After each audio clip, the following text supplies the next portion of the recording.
Looks like we're live. We are live. Okay. All O- right. Okay. Welcome, everybody. We are here for our third night with Dr. Julie Helmrich. And of course, it is such an honor that she has been willing and so wonderful to be here on these conversations with me tonight. All three of these nights, but tonight as well. And I'm so grateful for her as always. Um, so You all, I always appreciate that, but just in case, Jenna, and this is Jenna Linsky, who is an expert in trauma in her own right. So that's part of thank why, you. we're not doing we're not random here in terms of our topic, right? That we both have some expertise in this, and yeah, this has been fun just to um well, as we said, and we thought, oh, we could just do this in conversation style. It was like it's a fantastic idea, and it's been fun to do this, and I'm looking forward to tonight. So, and when you let me know that we had a lot of questions, I'm like, that's fantastic. Let's let's just help people. Let's just take their questions and answer them. Yes, we have gotten a huge thank you, everybody who has written in, who Yeah, have asked questions.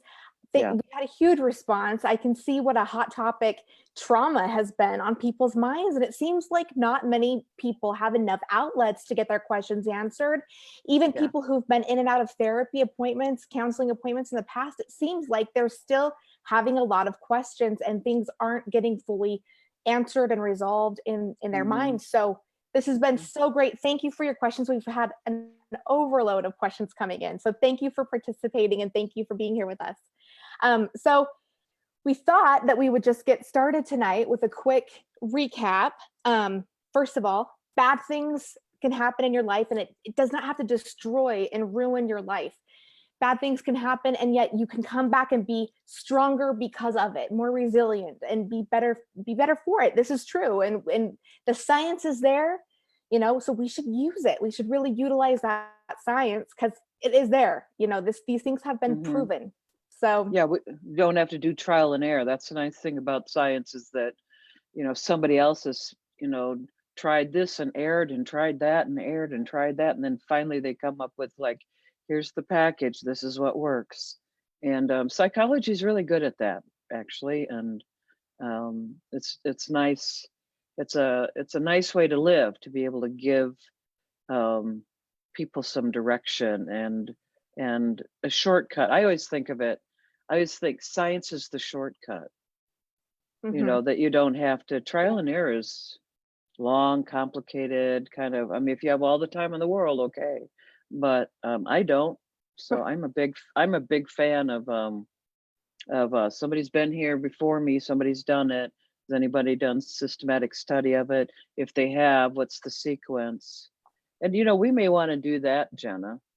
Maybe we yeah. might want to just go through and just say, so people want to get their pens out or whatever, we can go through the 5-step Yeah, um model again. So that's great. Let's start with that. Yeah. And so, yeah, grab your pens, get your pens out, and we'll just quickly go through a recap of because the opportunity here is post-traumatic growth and it is real and it happens and anybody who's been through trauma you can attain this. Some people yeah. do it easier and more naturally than others, but everybody can get there. So the 5 steps are, the first one is it's that when you have this trauma happen, it's a shattering of your fundamental belief system.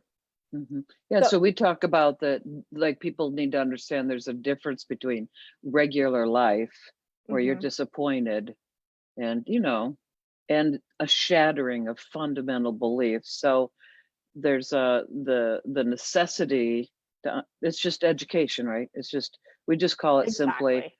trauma education is needed. First step, you need to understand how trauma in general works, and then we can get down to the specifics of trauma in your life. So yeah, that's step one.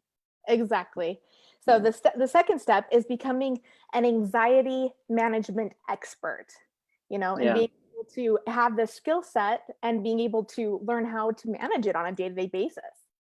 Yeah, I think this is one of that's one of the reasons that it's really nice to work with and get some direction from somebody who's an expert so that, I mean, Absolutely. I'm just going to say there are a lot of great human beings out there who are good listeners who might be a little in over their head when it comes to being able to. I think it's a surprise to people, like, wow, that phrase, "you're triggered." I just got triggered. That's out there a little bit more now in the world, and that's good. But that could be surprising to good friends and close family members, which is part of why it sometimes makes sense to uh, get with an expert and let them help you with the anxiety management. I mean, that's again, there's science on that. So yeah, Exactly. step two, becoming great at anxiety management. Yeah. Exactly.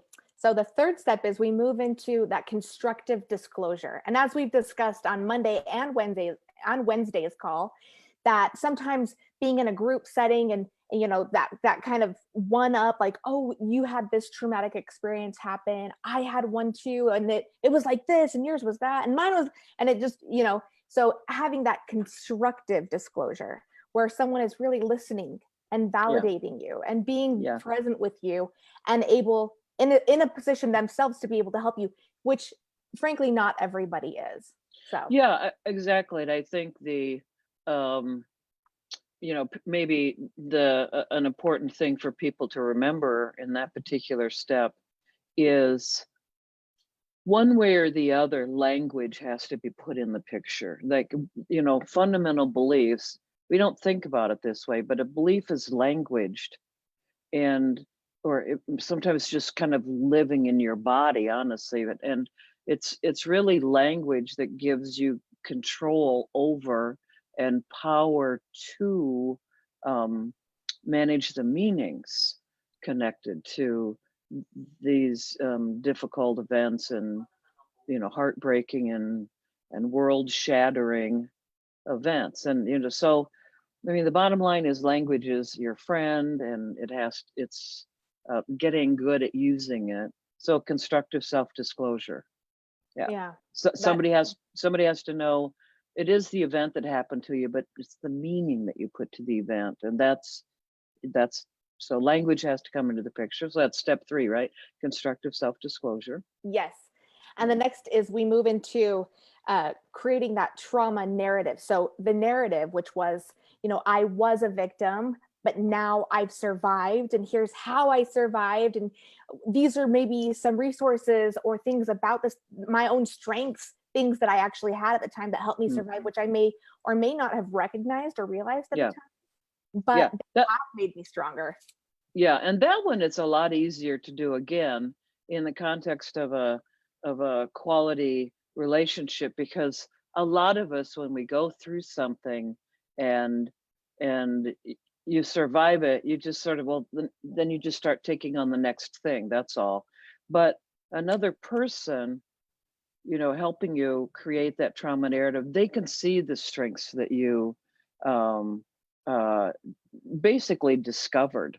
Yeah. They can see things that maybe you can't see in yourself, and so that's part of why it's so helpful to have another person say help you with the trauma narrative because I mean the bottom line is most of us do not appreciate the amount of heroism that there truly is in our lives as we move from victim to survivor to thriver. That's a very heroic journey, and that I know that when we work with people, but a lot of times people just sort of like, yeah, yeah, I got through it. It's like, yeah, how'd you get through it? Well, I did this and that. Sometimes you're in a situation where you're going to say like, whoa, whoa, whoa, let's just slow down. Like, do you hear how difficult that kind of situation would be for the typical person, and you just did it.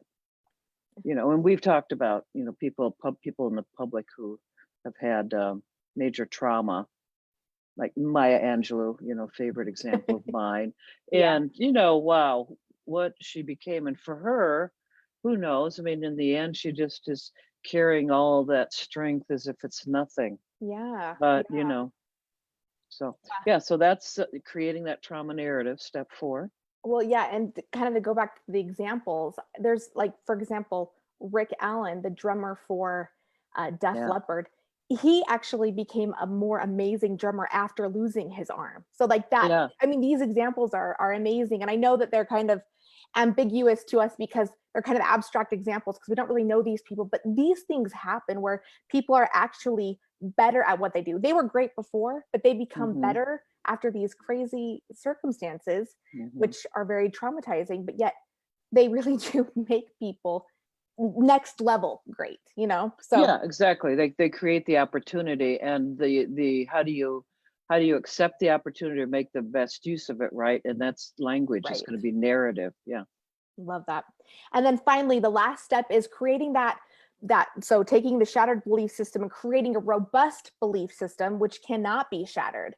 And Hmm. of course, there's tools such as resiliency, using your own unique strengths, that strengths that's natural to Hmm. you, like really Hmm. applying that. So Hmm. anything you'd like to add about that, Julie? Well, a little thing, and maybe it's little, maybe it seems a little bit, um, one of the reasons that I agreed to and wanted to do these conversations with you when you said I'm thinking about doing this was when I started looking at, the content from one of your courses. It's like, yeah, this is very powerful. She's got all the right stuff pulled together in that. Like it's one thing to recognize my belief system was shattered and to be good at managing the anxiety and be able to, um, you know, talk it over with someone and really understand, you know, my past and like how I got here and all of that. Going forward in the future, let's just be honest, none of us want to relive any of this stuff we've been through that was shattering. So Right. that fifth step is so crucial. And I could be wrong about this, Jenna. I just think it's difficult to create um a robust belief system, one that is much less likely to shatter without. I'm sure people do it, but I just think the efficiency is just so much better if you can do it in a deliberate way. And of course, doing it with somebody who's an expert is much easier than kind of hanging out there on your own trying to figure out, well, uh, okay, so I know which belief of mine was shattered. What's a better belief? Because you're not, that fifth step, as we've talked, it's not, um, you're not trying to go online and Google unshatterable belief system and then hit adopt. I mean, that last step is some work to really um to really flesh out. Now, these are beliefs that I can really sign on to. And we've talked about this. If something's happened with the simple example, where if something's happened in your parent, you always said my parents were perfect, and then you go like, as I look back, that perfect, it's pretty it's pretty unshatterable to say, I think my parents did about the best job they could given everything they were dealing with. That's a Right. hard belief to shatter. Hmm. It's pretty easy to shatter the my parents were perfect belief, Yeah. but it's not so hard to shatter the I think my parents probably did about the best they could do given everything they were dealing with at that time.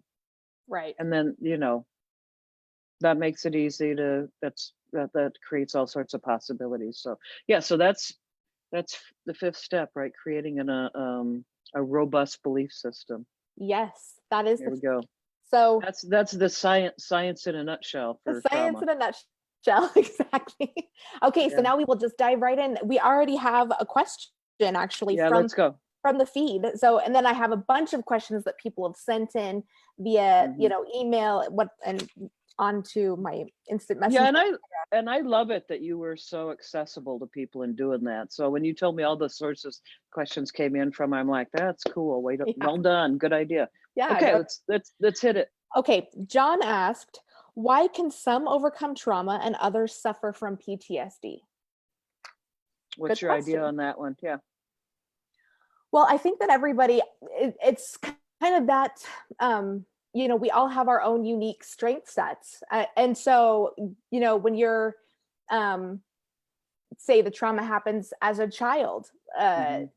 maybe one child has a support system where Yeah. another child might not have that support system. Yeah. One child has an innate ability to um, be able to, I don't know, be humble. Humility, that's a strength, and that could Mhm. maybe help with one thing or another in a traumatic Mhm. event, or being able to forgive, or so first of all, coming at it like that, uh we all, every single person is so different, and I think that that's another reason why having help going through a process like trauma, because as much as like we did just state the science, there is science that backs all of this up, and yet you do have to tweak things towards each individual person, Absolutely.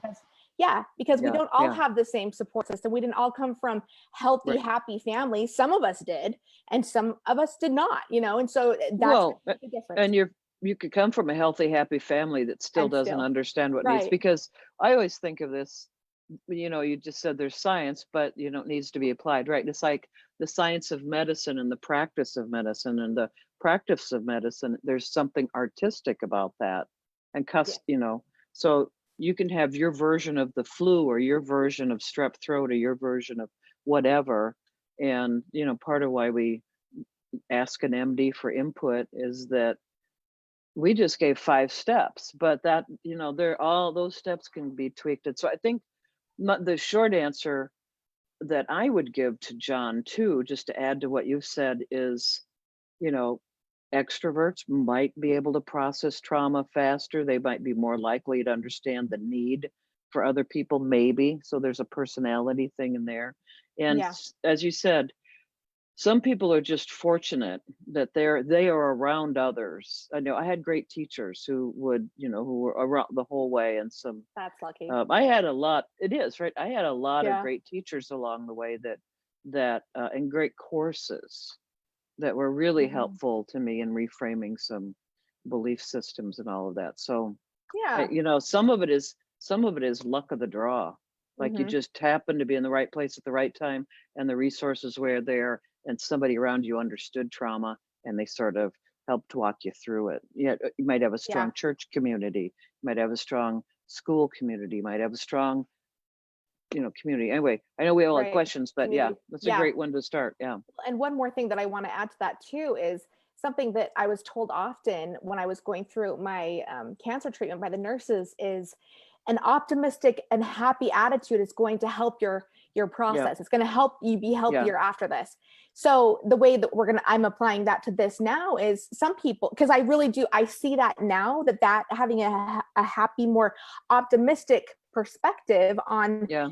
like going through chemotherapy, for example, that can make a positive difference in the end. Not Yeah. everybody is optimistic. Not everybody Well, is and not hopeful, and not everybody had nurses telling them that. So, I mean, Exactly, the you support. could, yeah, you can, or knowledge, you know, Mhm. Education. maybe now all cancer, with respect to that particular trauma, maybe now all cancer centers know that and talk about it. But really, cancer treatment 10, 20 years ago, would they have known that? They might not have. So people who got through the cancer, they did the treatment, but they're still over here a little anxious, a little overly triggered, a little whatever. Well, why is that? They might not have had the benefit of the particular um, professionals understanding the significant. You and I do, Right. but that doesn't mean that other people involved, other experts, Yeah, yeah, other authorities, they might not know all of that. So right. yeah, Yeah. good Not question. Good question, John. Yeah, good question. Yeah, Also, I want to point out that not every two therapists or coaches yeah, are going to be the same, correct, and maybe correct. there's two great therapists, but not both therapists are going to connect with everybody the same Right, too. So so exactly. there's a lot that plays into that. Okay, second question. Diane asked, could you briefly review the stages and steps of trauma again? Also, could you reiterate the importance of systematic guidance? So we kind of already did go Yeah. through that again. Yeah. So I think the systematic guidance, just to like, to maybe underline and put in bold what we've already said, is that when you have rapport with somebody, then what is efficient about that is that if they make a recommendation to you, you're probably going to try it. And that's true not just with people in our profession, but any. It's just if you trust your MD, you're more likely to follow through with yes. whatever the health regimen or whatever the treatment regimen is, and so And that's that gonna that go rapport in- is important. That rapport Yeah. is important. You want to get with an expert, A, expert, B, where there's easy rapport. Yeah. Yeah. And I was And also then going to say, we already sorry. did the steps, Diane, so we won't repeat those. Go ahead. Okay. And I was going to say, if you trust your practitioner, if you trust your clinician, not Yep. only you're going to be able to do the steps, but you're going to have the optimism in going and the hopefulness that it will work. So Yeah. that helps too. Yeah, that helps a lot. Okay. So another one from the chat. August said, lots of children don't have good mentors these Yeah. days. So that's a good, Mhm. lots of people don't. Yeah, lots of children don't have good mentors these days. Mhm. That's a good comment. Mhm. The next question, anything you Yeah, want I to say about think they don't, but I do think that as adults we can keep an eye out for those kids. And that? Yeah, I have a few kids always in my life that I'm keeping an eye on, me too. that are outside the family. I mean, of course, inside the Yeah. family for sure, um, but even this, I suppose that's a really compassionate comment on August's part, and I think It is. the hope is that even years beyond a trauma, the traumatic event, it is possible to process the trauma. So, Mhm. you're not gonna. I don't think you're gonna have a 10-year-old to get on the phone and call you up, Jenna, but you might have somebody who's 40, who could have used you when they were 10, right? But Yeah. it's still this method. That's the beauty of this methodology. Yeah. It works regardless of how long ago the traumatizing event or events happened. So Yes. anyway, that's Amen. beautiful. That's beautiful that August is Yeah. thinking about the kids out there who they don't have informed adults around them. Yeah. Yeah. Thank you, August. That was really Yeah. thoughtful. Yeah. Okay. Another question. Haley asked, I have had a lot of friends who have suffered from infant loss, such as miscarriage or even stillbirth. What are good things to say or questions to ask them to make them feel heard and understood? Yeah. Well, she's already answered her own question, hasn't she? Because she's trying to be, I think this is beautiful, right? She's trying to Yeah. be, she's hoping that she can be a part of constructive self-disclosure, which is beautiful. Yeah. But that is beautiful. I think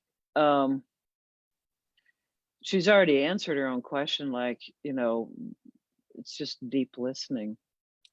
Yeah. The kinds of questions, you can throw out your version of this, but we both have opening kinds of commentary that we would do with just about anybody, which is, it's going to sound something like, wow, I don't know how you did it. And it's automatic coming out of us because we don't. It's not like a little boilerplate batch of questions, but so let's see, did you say this was Haley? I think you Yes. said. So, my version, Haley, it would be a little different than your version or different than Jenna's version. A main thing is that when you're approaching the person, you're much more concerned about them and their journey and walking with them and taking your time with them rather than, you're trying, we talk about this, right?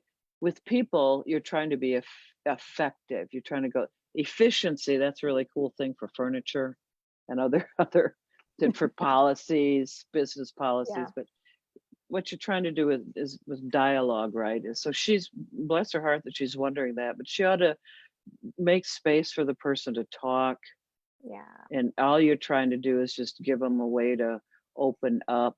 The tricky part is that lots of times the conversation creates a reliving of the anxiety. So that's the complicated part. You know, Yeah. the review of that traumatic event and infant loss. Oh my gosh. Oh, That is a hard, that is a hard situation. Bless her heart that she's yeah. wants to step in and be a big part of their lives in terms of their healing. Like Yeah. they're lucky to have her. Yeah, they are. Yeah. Yeah. Well, and I just wanted to add that there is no one correct way to hold space for somebody. Just being present, being there with them, being willing to go there, and you don't have to have the answer. And a lot of times people feel like they need to go in and fix it. It's Oh not going to yeah. be fixed by anybody else, just to be able to go there and sit there with them and not feel like you have to give any fix, like an answer to fix it for them in that moment. Or yeah, just Absolutely. and listen, just like Julie said, Yeah. deep listening. Yeah. Yeah. Which is So easier to say than it is to do, but we're fans exactly, of it. exactly. And actually Haley is on with us, and she asked a question while her Oh, question was good. being answered. And she said, Okay. what is constructive self-disclosure? Well, I think we always, when I'm trying to teach that, I'm trying to teach it in a like what's a destructive self-disclosure? Just think about what that is. And you did a really good example of that, is that sometimes, you open up to someone and they're, you have sort of the energy and the courage, and then they can't hold space for you. So constructive self-disclosure is probably more than anything, what makes that go well is choosing an appropriate person. And that person should be probably like Haley, should be like Yeah. deep and caring and can, there's a lot of strong emotion, sorrow, sometimes anger, sometimes fear, sometimes some despair. Yeah.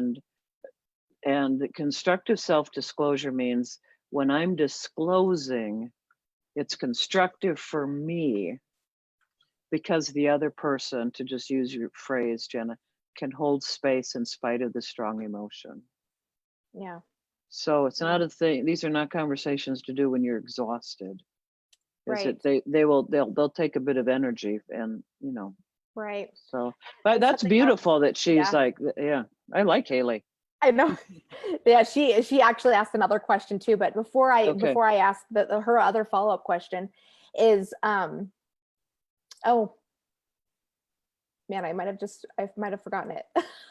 Okay, that's Like, okay. it's gonna happen. It'll come. Okay, well, I'm it'll come back gonna to you. ask Her follow-up. what I was going to say is that thing that we were talking about earlier about, when you're disclosing to someone who is not a good person to be disclosing to, they usually try and they're like, oh, that happened to me too. And rather than focusing on the listening to you or to the other person, they take it to themselves. And Yeah, that's a sign that that's not the person to disclose to. Sorry, I forgot what I was going to say. Yeah, that's right. Because, and lots of times when the other person listening is doing that, they're not doing out of any malice or, bad intent. In fact, lots of times it's the opposite. Like, oh, maybe you will feel better if I tell you all the bad stuff that happened to me too. But then Right. that shuts people down. So it's not like all of the caring people around you are going to be people capable of having that conversation. So Yeah. that is a bit of a selection process. Yeah. So anyway, go ahead. Okay. Is there an appropriate grieving time after trauma? Well, I'll tell you what my rule of thumb is, and we've never talked about that. We can just bat this around. But for the most part, with the exception of death of a child, many things take around 2 years. Mm-hmm. And that isn't like you could talk with grief experts and they would all say, okay, you're on the clock. You got Yeah. You got 2 years. Let's Because get this going. is such an individual process as well, and every Yeah, single person yeah. is going to handle things and deal with it different. So, But it I depends too on, yeah.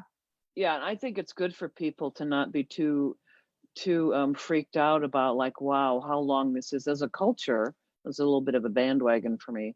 As a culture, we expect people to get over stuff too fast. And we're a So young true. culture. People don't think about America as a young culture, but we are, you Yeah. know. Um, and older cultures around the world are saner about this than we are. That grieving is given time, and we don't give it Yeah. too much time here in America. So the bigger problem isn't that people grieve too long, it's usually that they don't grieve long enough. Right. And Right. so I don't when somebody says, well, this happened, and it's still on my mind, I'm still grieving, and it was over 2 years. I mean, it was, let's say 18 months ago. I mean, I just don't get into worry mode.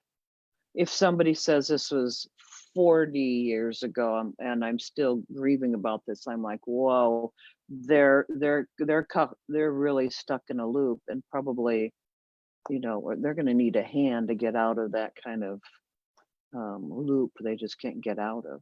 But Yeah. but the regular grieving process, my rule of thumb, Jen, is 2 years. Okay.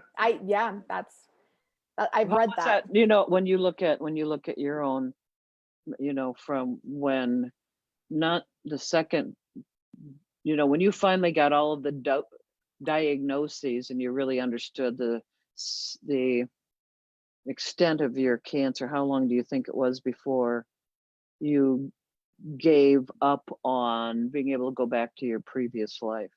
Like, because initially you left Hawaii and you said, I'll be back in 3 weeks, everybody. Right. And then that didn't happen Well, there's because, yeah, there's a couple of different answers to that because I felt like I was over it, and then years after I realized, oh my gosh, I was not over that. So yeah, so there were you might, levels of feeling yeah, over yeah, that, right? yeah, So yeah, yeah, yeah, yeah.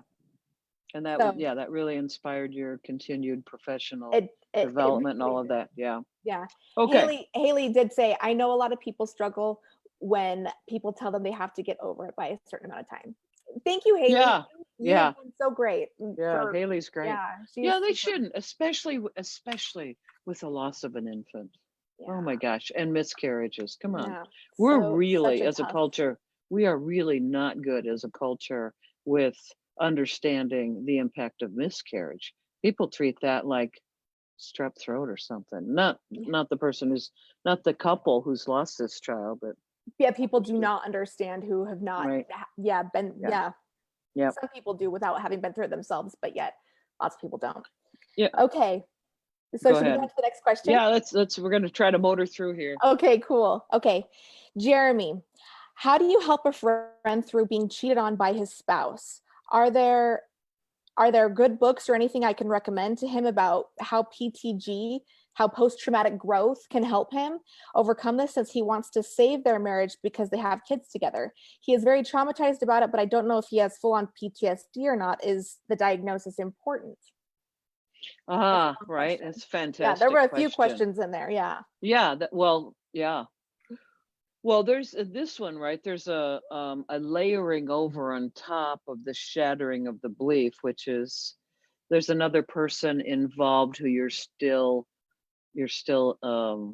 want to be intimate with. You still want to be in a and he is saying for the sake of the children, also for his sake, right? Yeah. Yeah. So it might be beyond the scope of what we can do here, Right. but let's go ahead and rattle off some things. So there is a whole methodology for recovery from affairs. And it's like about a 7 or 8 step. Can I rattle them all off? But that's one. I'm just going to say this to Jeremy, like your biggest gift as a friend might be to really know and respect that there is a science to marriage too, Mm. and the traumatic impact. He's right to believe that his friend was traumatically impacted by the discovery of an affair. I mean, that's that's kind of an expertise of mine. I just don't know Yeah. anybody who went sort of no big deal that I found It- out an affair was happening. I mean, it's just talk about shattering your world. That is Betrayal. absolutely. So Huge. there's so Jeremy, a main thing that your friend needs to know is that um, that many people recover from affairs, and the reason most of us don't know that is people don't talk about it. Yeah. That kind of trauma is probably one of the most private traumas, because talking about it, you're basically telling on your spouse, who you still want all the people around you to know and love and like. So that's Right. super complicated. um the I would say that in terms of a book, or maybe just authors, let's just throw out there John Gottman. John Gottman. That's exactly Yeah, who I was going to say as well. Yep. yeah, Gottman, John Gottman, probably one of the best marriage scientists on Agreed. the planet, right? Absolutely. And so I go in that direction, Jeremy. John's got he's a psychologist. He's got a And lot of work out there. I will add that he and his wife work together and write together. And so it's really interesting because they have Yeah, that perspective coming from both angles. So, yeah, yeah. yeah. So, Anyway, God, Jeremy, way to go, buddy. Way to keep your friend in the game and care about his yeah. I don't yeah. know. You got some And good people there, Jenna, on your yeah, I do. who These are are great watching it. questions. And I just want to reiterate that science of marriage, because a lot of people think, oh, I've been cheated on, there's been this huge betrayal, the marriage is over, so I guess we'll stay together for the kids.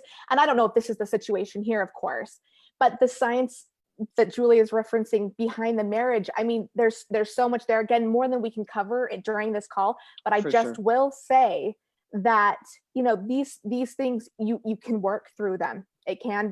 This is a trauma, again, where the Yeah. marriage could be better than it was before. I know that sounds hard to people who are like in the middle of this, are like, no, that's impossible, I cannot be better. But truthfully, when you work through something like this Yeah. together, it really can be. I have seen it in my clients. So Yeah, and a big part of that is because, well, there's one of the steps is let's figure out, really, like, and this is hard. It's part of why you probably need an expert help with this. Let's yeah. figure out what was actually going on inside the context of the marriage Mhm. that uh, that has to be changed. Because what you want to do, you want to affair proof your marriage. That's the phrase Right. that we marriage scientists use. So anyway, And there's definitely never yeah, and there's definitely never possibility, Jeremy. So hang in there with your right. buddy. Yeah.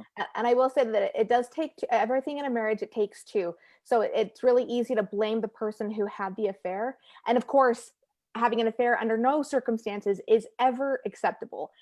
But it does take two to get there. And so not just putting all the blame on the one person. That's another thing I'll just throw in there before we move Yeah. on. Well, since you kind of went there, let's Yeah, let's go there. let's just differentiate a little bit for people. What you just said, right, is mostly true. There are some people for whom having an affair it's an addiction. It's called serial affairs, right? They have one after True. another after another after, and that's a slightly different situation. Right. That tends to be the direction in that situation you need to go in is more like it's an addiction. So you have to think more addiction treatment. That's not the typical affair though. Right. So No. anyway, Okay. that's enough. There are three kinds, but we don't need to go into it, and that's all good. Okay. All right. Thank you so much. Thank you, I don't want Jeremy. to yeah, I don't want to leave anybody hanging, Yeah. which I'm Oh, afraid we're going to. Go ahead. but I want to keep throwing in here. If we answered your question here, but you still have more questions about it, and you're either watching this live or in the recording, you can always. We're going to be popping in. My husband Ryan is helping in the background, and he's going to be popping in my contact information, so you can continue to instant message me. We are going to put my email address up there, and if you have continued questions, then we are going to continue to answer them for you. So you just let us know. Right, and I know that you do what I do, and you're making the same mistake I make, Jenna. We get so into the let's just help people right now and answer it right now that Love it. that we forget. And so I'm just gonna remind people and pitch this a little bit. You're calling it, right, where to from here. You're or something like that. You're gonna have a where to from here. conversation. You're willing to like get on a phone call one-on-one with people, right? Yes, that's what we're going to talk about at the Okay. end. Yes, well, Okay. and right now, since Yeah. but I am willing and excited because like we've talked about the last few nights, we are so passionate about this work. I love doing this work. And Mhm. I want to, and this is completely free, we're not pitching anything for sale Right. on these Right. workshops, Right. on these workshops here, for free. And it can be as short as, it doesn't have to be a long therapy or coaching session, but I want to help you set up your next step as like a strategy session. So we can set it up, Mhm. and we're going to be putting my scheduling link into the chat box and also onto my Facebook business page, Jenna Linsky Thrive by Design. And so you can schedule with me at your convenience for, half-hour sessions, 45-minute sessions, and we will kind of set up your next steps and dive in deeper But with the your and personal they situations and questions. and you're opening up that amount of time in your schedule, but Yes. you're also saying it might not take 45 minutes. There might be Right. something really simple that Mhm. is once you hear the whole thing, you'd say, okay, your next step might be go buy John Gottman's book and go read that. Or the next step might Exactly. be, here's an online course. Your next step Yeah. might be whatever. But you have a whole bunch of directions people can go. And Exactly. it really is like, you know, you walk in and you talk to an MD and not everybody walks out with exactly the same what Nope. to do next marching Yep. orders, right? So yeah. Right. Okay, Okay, well, we cool. have a lot of questions, so let's get All back right. into this. Okay. Okay, this is a very good question, too, like all these are. Yeah. But Lorraine asked, what can you do to help a person who is really set on taking their own life? Mm, So that's another hard question. Yeah, you want to there's a start? lot of, yeah, I'll do that. I mean, I had one of those questions. I had one of those conversations today, and Uh, you do too, because that does tend to be the place where people, Comes up. yeah, they do tend to come to us for stuff like Yeah. that. Um, Lorraine, I'm just going to say this to you, like, bless your heart that you want to help with this. That is absolutely one of the places that I just think get professionals involved. It's just, I mean, it's in a way, Lorraine's could be asking this question. Of all of the things that you do in your clinical practice, you know, suicidality is probably one of the harder ones. Can you, in a couple of minutes, tell me what I should do? And the answer would be like, no, we actually can't in a few Right. minutes, because that's a tricky. Yeah. That's a little, there's a difference between if your child has a cut, here's how to clean it out and put little steri strips on it versus maybe some surgery's needed. Yeah. So Lorraine, you might want to just have a conversation. This is what I would say with that person about um that, suicide, this isn't one of those sayings, it's just true. Suicide's a permanent solution to temporary problems. Right. And there are multiple other temporary solutions, Yeah. Yeah. very much worth exploring. And so Yeah, and something I want to add to that is just, again, to be with that person, to what we go back to, these interpersonal connections, these relationships are so yeah, valuable. Just to right. love them, listen to them, listen to whoever this is, be there, and just keep bringing in, your relationship with that person best and how to say this, but bring in the little beautiful things about life. Like, what is this person's Well, interest? What are their yeah, strengths? but And kind of build upon their resiliency too. yeah, I really want to support Lorraine in this though, because Yeah. you have to bring in professionals. You Yeah. want to use that You interpersonal do. connection as you might want to make a phone call to a local clinic or a local whatever and just say, Right. I have somebody, I kind of want to come in with him or her, and he's struggling, and just, Yeah.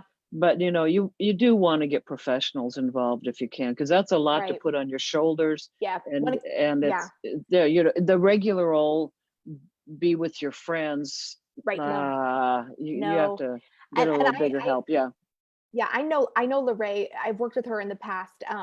And so I know that this Oh, person's already because, and I'm glad that you said that because I already know that this person is getting professional help. And so okay. Lorraine just wants to know how she personally, but of course that doesn't, Okay. how she can personally help. And so, but of Yeah. course, always when it comes to suicidality, we have to involve professionals because that, you know, Hmm. that's huge. You need Hmm. that Hmm. extra help, but just Hmm. to be there with that person, to love Hmm. them, Yeah. Yeah. to Good. So yeah, you've got more backstory than I do. yeah, just And Lo- a little bit on that one. and Lorraine is a woman. So thank you for Yes. correcting me on that one. Go ahead. Oh, no, nope. Yeah. Thank you. Yes, thank you so much for sharing, Lorraine. And of course, if you have any more, you need help on that, don't hesitate to reach out and Yeah. schedule another session with me. So, um, okay, next question, Rick. Okay, this is also a great question. In the military and other professions, such as firefighting, that deal with high risk situations regularly, I have heard that people receive training on how to better deal with and handle PTSD. Does training help them have lower rates of PTSD, or is it that they see these horrific events regularly? Also, why does this training work? Or why are some people affected by the trauma more than others? I've always wondered why and how this would help them, whereas other people would be highly affected by seeing those kinds of terrible sights. And what are the protective mechanisms that these people are given and taught, and why would this work? And so I'm Wow. Wow. Great. I mean, great. really, yeah, a lot of questions within the question, but very, very good question. So, and I know because I've studied a lot of the positive psychology, because Right. post-traumatic growth comes from positive psychology, and they have been using this in the military, like the military Right. guys. And you know, the government takes a long time to get things implemented. And if they're implementing something, and I know that they implemented this fast, then you know that it works, that it gets proven Hmm. results. And Hmm. so the answer to that question, well, one of the many answers is that yes, they do get specific training on this. And yes, it does make a difference. And the So, training that they get is exactly what Jen has been teaching everybody. yes, I mean, that's, if you walk, the Army calls it their really resiliency program, right? But if you look at it, resiliency training. Yeah, that, I mean, it's just, that's kind of good marketing. Um, rather than go get your trauma training or go get your trauma prevention or whatever else they right. might call it. But but you know, the let's see, well, any training that is working is following the 5 steps that you have Yes, outlined here. I mean, exactly. this isn't you and I didn't dream this up. We didn't sit down at a Starbucks and say, "Oh, how about this for step one?" So this comes out of the science, and here's who's using the science: the military, police officers, firefighters. So they're, first responders see hard stuff, Yes. and there's another group that's beginning to. It's kind of interesting, photojournalists, because they're supposed to take pictures of Hmm. things that are really negative. The news tends to be negative. It tends to be Yeah. stories about this negative thing that happened, and the photojournalists have to take pictures, and they have to stare, to get the right picture. So there's a effort underway to help them, because it's not it's traumatic to see the events that have happened. So, and Yeah. again, they're using the same methodology, going through the same 5 steps. Yeah. And I So also think that, if you're just a bystander on the street and you see a horrific event horrific. happen Hmm. versus a person who is trained to show up as a first responder, Right, when you're right. going into a situation prepared to see Yeah. these terrible, these horrible human sights, that mangled Hmm. bodies or whatever it's going to look like.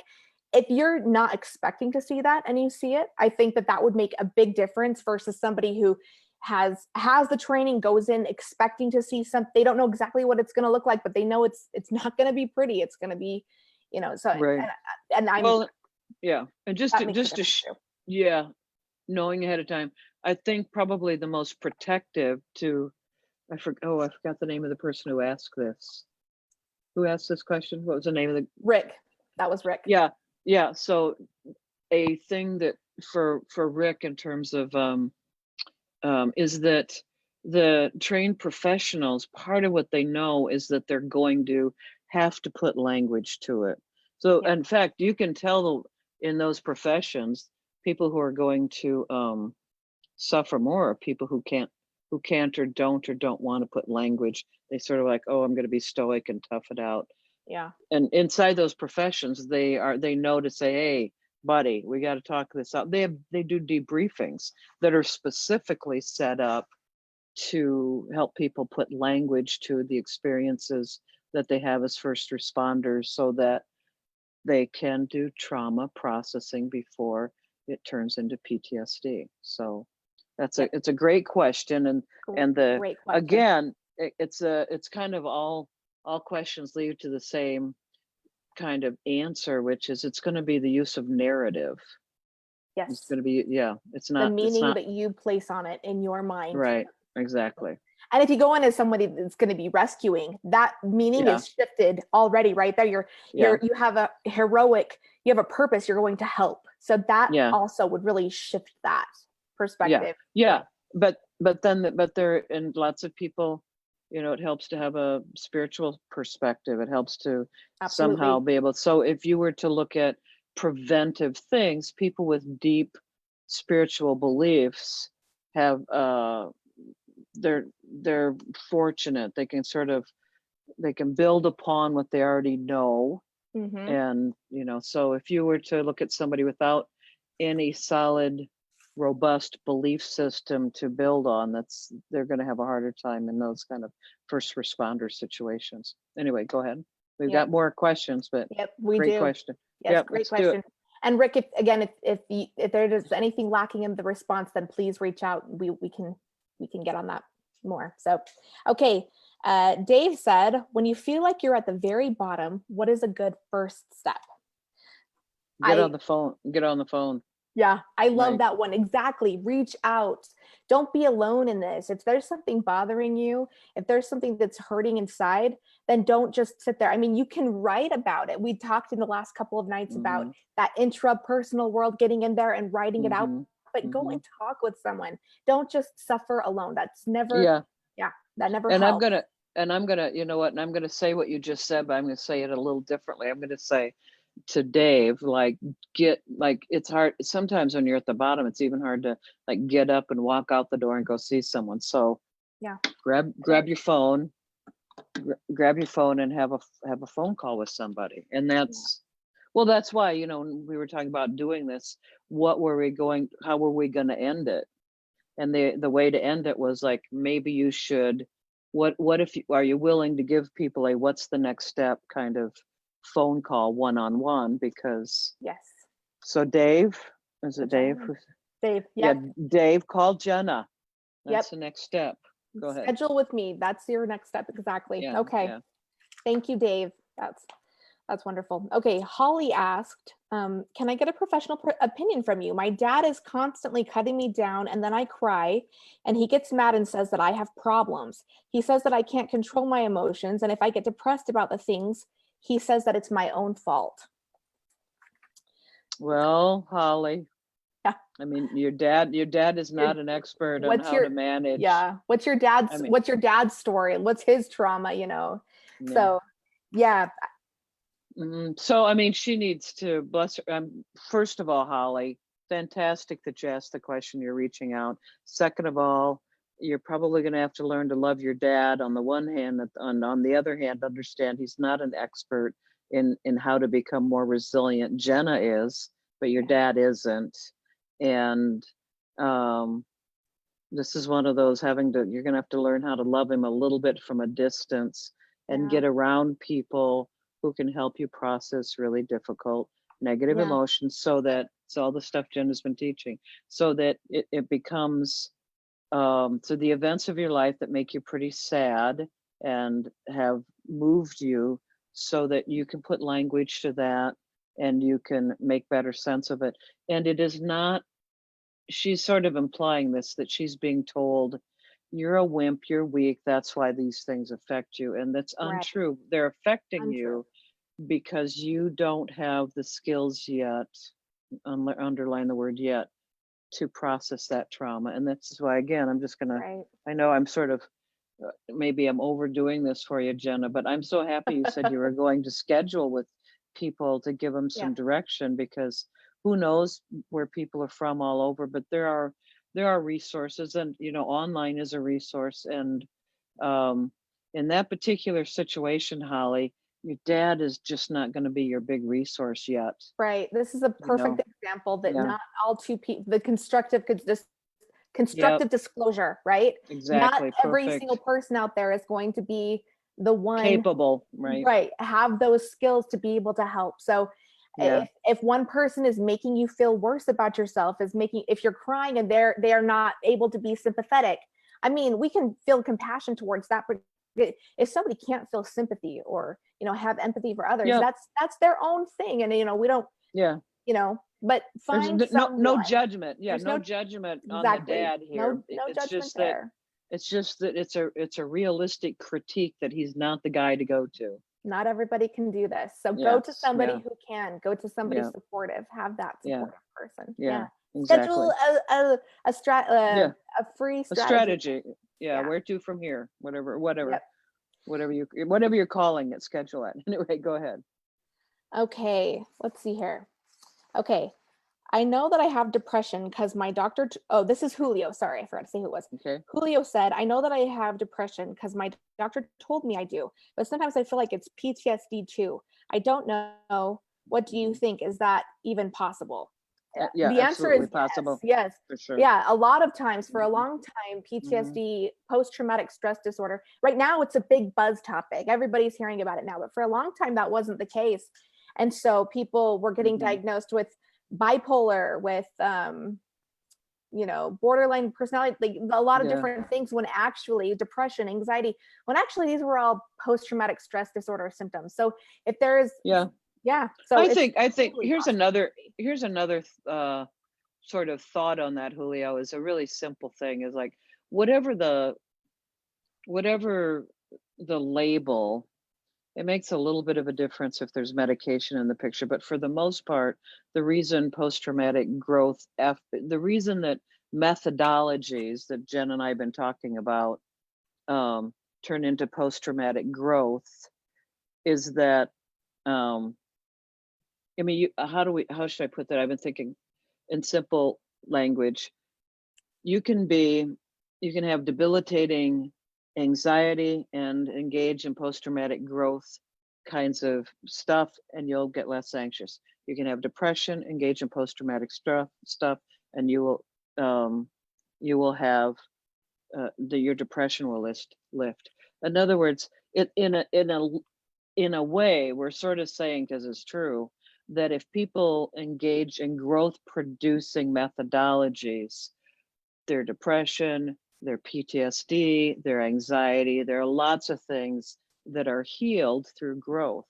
So that's why it's such a robust way to approach human suffering, is to get systematic about how do you change narrative, how do you, it's not as, we say it, change narrative, like, oh, it's a piece of cake. It's not as easy to do, but it is the thing to do. Right. Yeah, go Right. ahead. Well, yes, beautifully said. I couldn't say it better. That's perfect.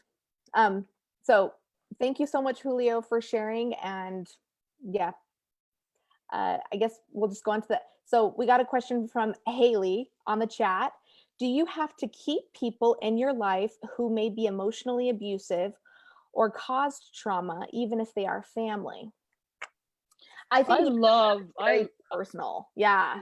Yeah, I love this thing about human beings that Mhm. Haley just described, which is the natural inclination, right, is going to be, here's somebody who created a lot of anxiety, depression, pain in my life through abusive whatever. Yeah. And my inclination, my natural inclination is like, turn around, walk the other way, and never come back. Well, the ramifications of that for everybody is so complicated that people have the another level of courage, which is there a way? Yeah. Is there a way Exactly. to stay engaged in that family, in a relationship and not continually be re-injured, you know, abused more. And, can you heal despite the other person, even years later? And, Right. this is a lot of the work you and I do daily. Exactly. I've had many, many people I've worked with who have really toxic relationships with people Yeah, in their lives, maybe a yeah, parent or someone, and they're not willing to not have a yeah, relationship with that yeah. person. And But, that's okay. That's a beautiful thing. and we can, yeah, Yeah. yeah. There's a lot of popular, I always call it pop psych to distinguish it from scientific psych, that just says, if somebody treats you that poorly, get No, out of there. It's like, that's just easier said than done. it's And, unrealistic. and yeah. And so there's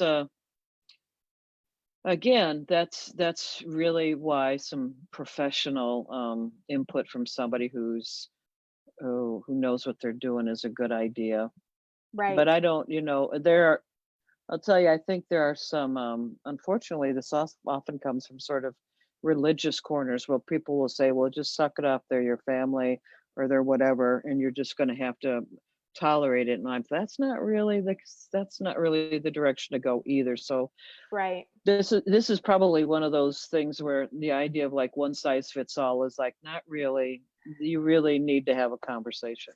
Yeah, Yeah. But which there is what are, you were saying. yeah, Yeah. it's very, so if you don't feel like you want to give up that person has, Right, right. and maybe reflecting back to Holly's comment, I mean, maybe Holly, her dad definitely isn't the one to go to for constructive disclosure, right? But she still maybe Hmm. wants a relationship with her father, and so Hmm. she will find someone else to talk to about, certain Yeah, who things, X, who Y, and will Z, and then come to yeah, her yeah, and when, that's so part of what happens then is there's a humility that develops, like this right, person, it's my dad, but he's not going to be somebody that I can go to, and I have to be humble and not arrogant, thinking I can teach him lessons, teach him how to do this, whatever. Yeah, maybe, but probably your dad is going to be your dad, and your yeah, confidant is somebody other than your dad. Yeah, go right. ahead. Hmm. Right. Okay, we got another question. Ryan, any suggestions for discerning what to let go and what to work through in our lives? Very interesting question. Well, Um, I would, but don't you think it's the same thing? Working through is going to help you let go, Absolutely. Absolutely. and go ahead. And I also think that this is something that we should have a deeper conversation about too, because, this is very personal, and it's a very, so we need to know kind of more about what's going on with the specifics of what's going on in your life in order to really know what to let go of and what not to. Um, Some of it depends on where it's coming from too, right? right, So, I mean, right, a comment that is made that's the same comment equally negative, let's just put it that way. But who is it coming from? It's coming from a parent or a spouse. That's one thing. If it's coming from the neighbor, that's a completely different thing, right. you know? So, Yeah. Yep. Exactly. Well, we got so many good questions, and we're running out of time. Let's just, maybe we'll just do a couple more questions. But I also wanted to share a comment that we had on Wednesday from okay. Kara. She said, having one other person to talk to can be so effing healing. Sorry for the kind of cursing, but I can't emphasize that enough. And Yeah. I wanted to pull that. We didn't call that comment out in the last call, but so true, and that's such wisdom. Just Yeah. having that person to talk about is so healing. I know Yeah. that I'm in coaching groups myself where I participate with my people and get my coaching, and that's what comes up all the time, is just this Yeah. profound realization, like, wow, just having someone there, having someone, it's just so healing. Another perspective. Another perspective. Yeah. Exactly. Yeah. Yeah. So, Excuse me. Laura asked, I feel like so many people nowadays think that going and pampering themselves and doing self care is going to solve all their problems, which I feel is a cop out and is really not going to fix it. I mean, I know self care is important, but why is that all the only guidance I ever hear in my therapy appointments? Am I off base here? I love No, that. Thank you, no, Laura. Yes. Laura, you are not off base. And Yes. what I like But about the directive is that sort of it hits at, self-care in that situation is probably hitting at step 2, right? Just trying to help manage anxiety. Go get a facial, go get a massage. right. That's all cool stuff. You're still gonna have to do narrative. Right. And this kind of goes into Yeah. not all therapists are the same. Not all coaches are going to be the same. Right. And Right. just if that's the only guidance and feedback that you're getting, no, that's not sufficient. Well, There yeah, does need to be that responsibility piece. We're responsible for our own happiness. We have to take action. There has to be that action piece. We need to, have the purpose right. and be able to do the action. The follow through is crucial. And just, I know that's such a thing in our culture nowadays. It's like, oh, self-care, pamper yourself. Oh yeah. And of course there's a ton to be said about meditation, yoga, deep breathing. All of that is self-care. There's healthy self-care, but you do have to be able to act. And take the responsibility. Yeah. And the action is, again, the sort of, broken record here is going to be about narrative. It's going to be about, and if you can go get a bunch of massages and somehow that changes your narrative, cool. But it tends to change your muscles more than your narrative. And that's good. And that's good self-care. I love it when people do self-care, but it's not the same as creating a robust belief system, and you need language, and usually you need another human being skilled in how to help you with that. Not always, but go ahead. Yeah. I love that. Great insight. That's a great insight that she has there. Yeah. Thank you so much, Laura. Okay, so we're going to do one more question. I'm so sorry we did not get to everybody's questions, but again, please remember, come schedule a strategy session with me for your next steps going forward. If we didn't get to your question, and I will take that time and go there with you individually. Yeah. So here is our last question. Jennifer asked, I feel like I had some pretty crazy experiences due to my parents' divorce when I was 13, but I don't feel like I have trauma. I have tried to avoid thinking about it over the years though. And sometimes I resent my dad for being a jerk and wonder if I am like him. Is this trauma?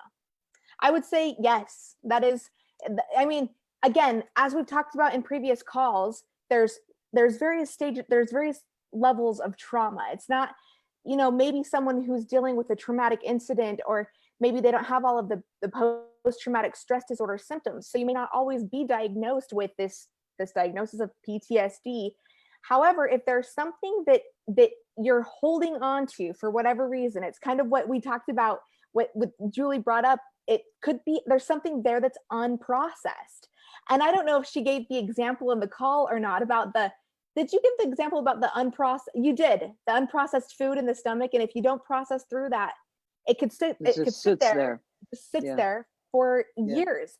And this is something, I don't know how old, Jennifer, you are at this time, but this could have been 30, 40 years ago. It could have been 10 years ago. I don't know. It could have been 5 years ago, but it doesn't matter how long the time is. It can be sitting there for however long that it is unprocessed.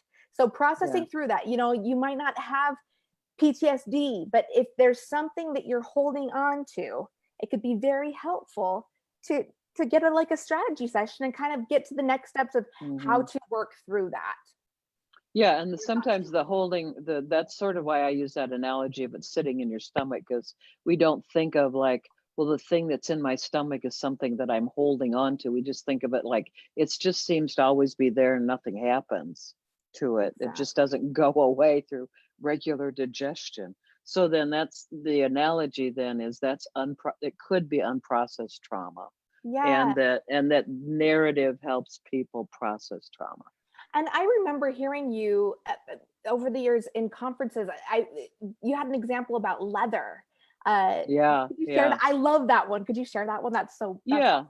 So I think this actually does, oh man, you're better with the names, but this is Jennifer, right? That we're talking. Jennifer, yes. Jennifer. I have them written down here. So. Okay, good for you.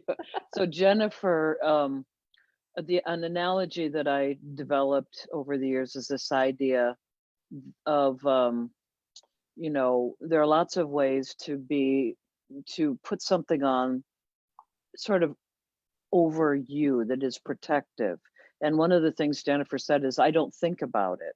And so, but it happened, it was a mess when I was 13, but I don't think about it. But, my dad is a jerk. Maybe I turned out like him. I don't know. But she's here she's here. So that says something, that she's Yeah. watching the videos and that she's here and asking the question.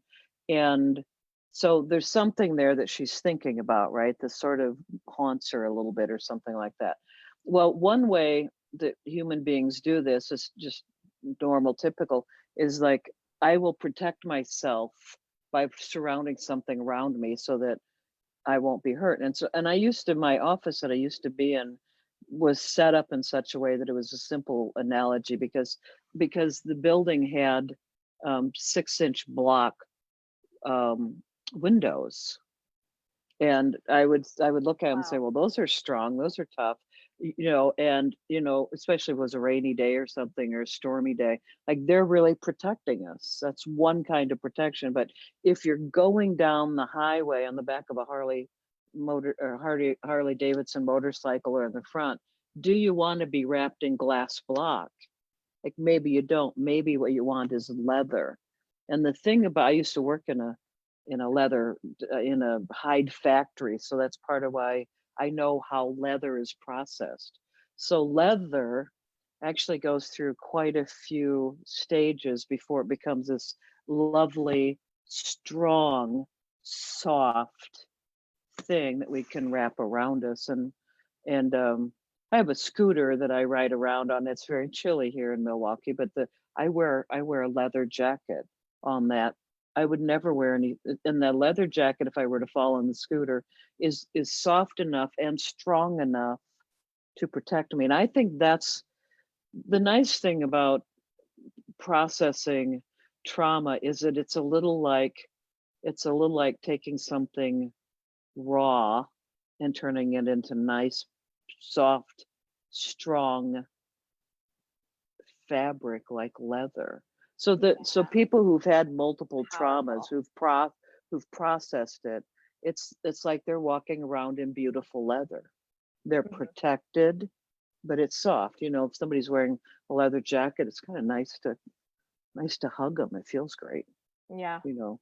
I love So that example. Such a good example. yeah, Yeah. that's an analogy that helps me think about what is the end product or the end goal, and something really tangible is that I would like to be able to walk around the world in a kind of outfit that is leather. It's soft and but strong. Yeah. Yeah. Well, there you have it. Dr. Julie Helmrich, she amazing. Thank you so much.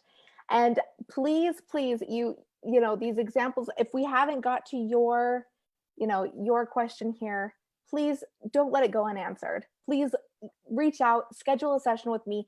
You have my email address. You can instant message me on Facebook.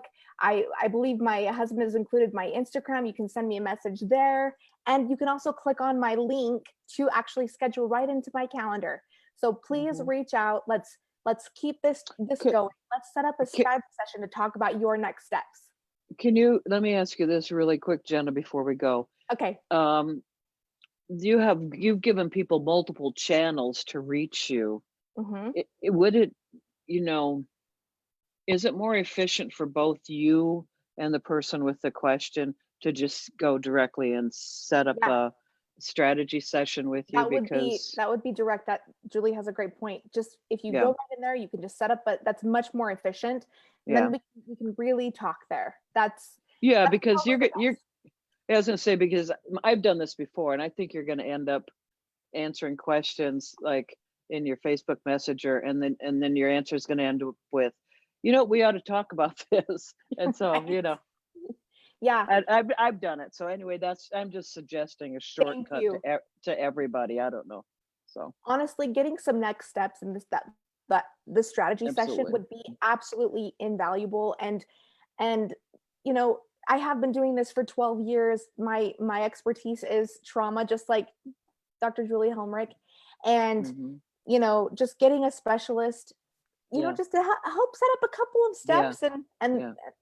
being able to go there. So I love what you're doing here, Jen. I love that you're thank making this you. so accessible to people, and making it, you know, coming out, you're bringing you out to people, you're making it, nobody has to really, they don't have, they can pick up their phone and do this. They don't have to walk out the door.